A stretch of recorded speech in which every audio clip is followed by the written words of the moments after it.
ఏలీ కాలంలో ఫిలిష్తీయులు జొరబడగలిగారు, కానీ సమూయేలు కాలంలో జొరబడలేకపోయారు. బైబిల్లో రాయబడిన మాట, సరిహద్దులలోనికి రాక ఆగిపోయి.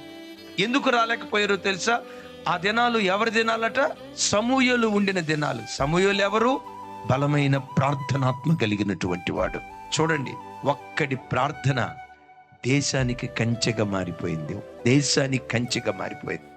అమ్మా, నీ పిల్లలకు నువ్వు ఒక వృత్తంలాగా మారాలి. నీ భర్తకు నువ్వు ఒక వృత్తంలాగా మారాలి.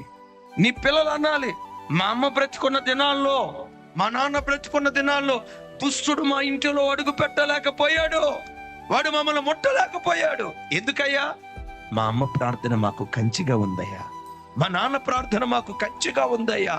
అదే కంచె మా ప్రార్థన ద్వారా మేము కూడా ఈరోజు వేసుకున్నామని మన పిల్లలు మాట్లాడగలిగేటట్లుగా దేవుడు మనల్ని బలపరచును గాక.